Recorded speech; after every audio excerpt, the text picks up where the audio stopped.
I don't know if you've been paying attention to any at all this week. We made this stupid bet. We got $1,440 on the Saints.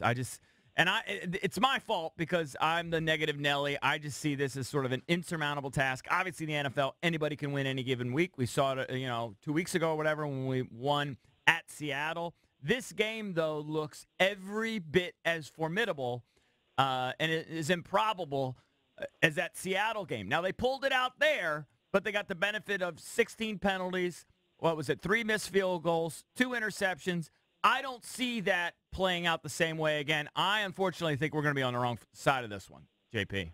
Yeah, what number did you guys lock that in at? The 1,400? Well, no, we just bet a money line bet. Just a money line bet. So you put up 360 to win 100. Yeah. If you look at the Saints' run production, it's crazy. They haven't had less than 100 yards rushing since Dusty Baker was still running the Nats. I mean, they've been piling up yards. But one thing that I kind of go back to, and this would be more if you were betting with the points. The money line is a different matter. Yeah. But when Deuce McAllister was on your show earlier this week, I was listening, and it sure seemed this was the reason, almost why the Saints are due for a and if you just think about kind of how crazy the NFL is, how hard it is to win 8 games in a row, and the fact that the Saints have been turning the ball over but haven't been really getting punished for that, the only problem is the Skins aren't particularly adept at making teams pay for mistakes. When they do get turnovers, they often end up with just field goals instead of touchdowns. You talk about the Seattle game. I think the Saints are a better team than the Seahawks, frankly, because they have such a good run game combined with Drew Brees. Their defense is playing a lot better, especially in the Superdome. I mean, this is a really big-time task, but they're healthier this week than they were in Seattle, especially along the offensive line. I think Trent Williams will play, but if he doesn't, you certainly will see the interior of that line will likely be, you probably have both guards playing, and then Rouillet's been playing pretty well. I don't know if Spencer Long will play, but I'm not sure how big of a drop-off that is from Long to Rouillet. Trent is obviously a big question mark. I don't expect Jordan Reed to play, but at this point they're kind of used to that. I mean, Vernon Davis is having a heck of a season for them.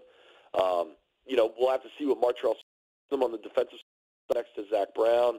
One guy, and we never would have thought this in August, but one guy I think that they could really use back on the field is Monte Nicholson, the rookie safety. Mm-hmm. Last week against the Vikings, man, I mean, when you saw just them getting kind of torched early in that game in the secondary, they really could have used Nicholson's speed. They don't have a true burner at safety without Nicholson on the field. But if they can get Samaje Perine going, and I think he ran the ball the best he has all year last week against Minnesota. I thought he's starting to look decisive in his cuts and really getting that head full of steam going downhill.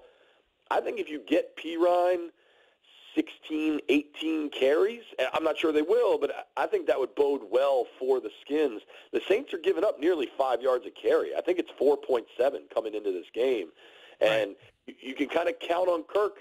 Maybe he doesn't get to 300, but if Kirk can get you 270 and you have a productive day in the run game, rather than Kirk going for 340, yet you only run for 50 yards, I think Jay Gruden would take that first scenario every time. Yeah, but here's the thing, JP. I've kind of, at this point, I feel like like you said, the Redskins are going to move the football. I mean, even though they've had all of these injuries and they haven't been able to replace Pierre and Deshaun and these guys, we've talked about it every week. They have no running game really to speak up. They still find a way to move the ball, and they scored 30 points last week, against that Vikings team. The problem, the issue with this team has been the defense. Now, look, I think in 5 of their 9 games and all of their losses, I think, they've given up 29 or more points. Now, there's a turnover or two there late that can use. At the end of the day, even though I started out this season thinking, wow, this defense is better than last year. It's hard not to be, but maybe even significantly better than last year. At the end of the day, the defense is what's holding this team back. Despite all the problems on offense, despite all the injuries on the offensive line and the lack of production at the various spots, the defense is what's holding this team back. I mean, especially looking at last week, the first half against Case Keenum was probably the worst defense they've played all year. I think the defense really changed when Jonathan Allen went down, and then when compounded that with Matt Ioannidis going down, The defensive front totally shifted, and now what was a pretty solid run defense with those guys occupying blockers and getting good push, Zach Brown cleaning up a lot of things, now looks way, way different. One simple area that the Skins could really turn things around is not giving up points just before halftime. And Jay Gruden talked about that yesterday. He said it's an area they've been terrible, and he's right. Neil Greenberg ran some numbers on Twitter that the Skins are the fourth worst team in the league at giving up points with 2 minutes or less in the half. And the teams in front of them are the dregs of the league. You're talking about the Dolphins and the Giants, not teams you want to be in company with.